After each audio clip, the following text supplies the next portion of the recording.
Here we're in one of Lincoln Berry's stores, looking at the ledger of Lincoln's own handwriting. This was, as you just saw in the last interview, this was part of a post office and a country store. Many, many documents written and forgot by Abraham Lincoln, which were collected throughout the years, unbeknownst to the people, what they'd actually be worth in the future. Yet very interesting, especially his handwriting. Legible, yet almost like he was always in a hurry.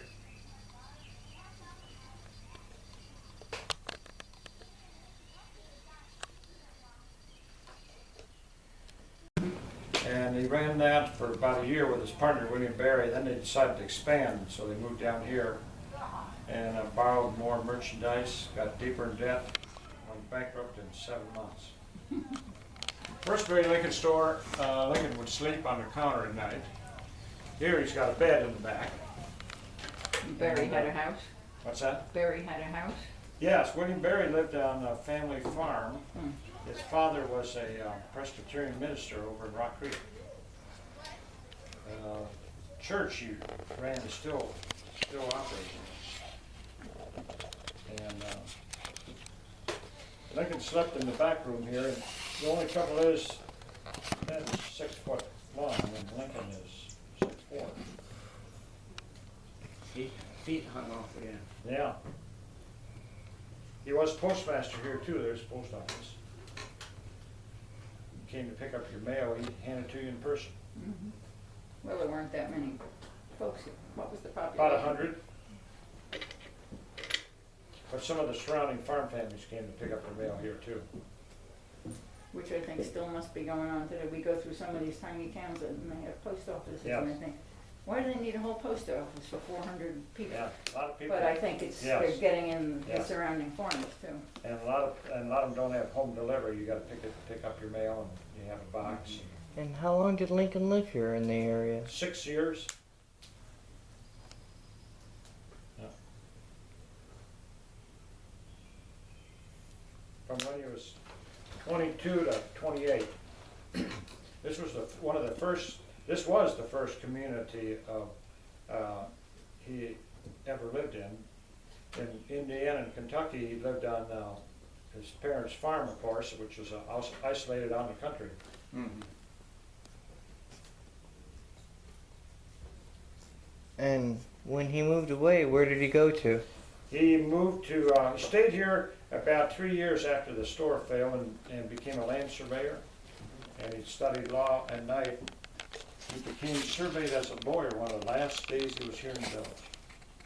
Then he moved to Springfield, pursued his law career. Was it the state capital by then? No, That was still down in Vandalia. Vandalia, right. And did Lincoln get his law degree when he was still living in this area, or did he get it after he left? No, he left. He got certified to be a lawyer. Got approved when he was still living here.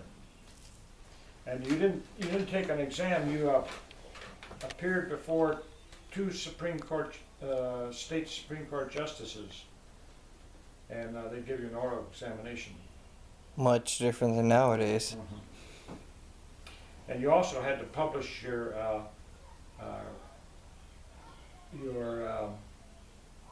pedigree, you might say, or your accomplishments, and any debts or obligations you had. You had to publish that in the paper, too. So they'd know you were an honest man. Right. Now, as far as the township, what was the benefit of basically building a township here versus miles up the road closer to more population? Well, this was actually a county. It was built as a county. A county, previously we were part of Sangamon County. So all our legal work had to be done in Sangamon County then. When we became a county ourselves, we had the courthouse built in Petersburg, which is just 3 miles up the road. And when you get a courthouse, usually you get a post office shortly after, and then the town kind of grows a little bit, and that's what happened in Petersburg. But this here is here because of the Sangamon River, right? Yes, That it was not all these craftsmen and tradesmen thought that and they were told when they bought a lot that the river was going to be widened and deepened for steamboat commerce and business. I take it that never happened. It didn't. No. You can walk across it today. especially this summer. Yeah. Now, as far as the settlers of the community here, as we can see, it never really made it. Did most of them move out to Petersburg, or did they just branch out to other areas for more businesses? Well, some moved to the north, and some moved to the west. The west was opening up. Some took down their buildings here, moved it to farm ground they had purchased, and the older boys would move into the log homes and farm the ground. Then Ma and Pa moved to Petersburg and built a two-story brick home. That was quite common. And some of those homes are still there. Oh, some beautiful homes in Petersburg.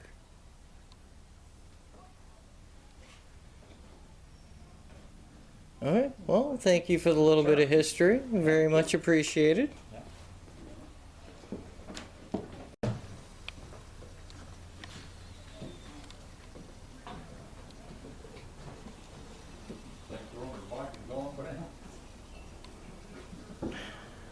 Now, what kind of general history could you tell us about the work Lincoln did while he was here in New Salem? As far as what did he start off doing and what did he end up truly owning before he left? He started off with nothing. He started clerking at a store down here by the river.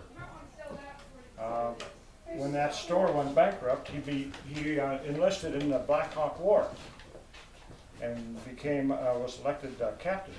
And what was the Black Hawk War? Black Hawk War was some Indian uprisings in the northwest part of the state. Okay. When he got back from there, he wanted to be a state representative, and so he ran a campaign and lost the election because nobody knew him outside the village.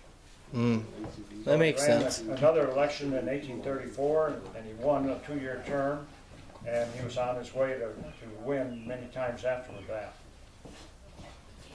So he left as a state representative, and he left certified as a lawyer. In between that, he ran a couple stores.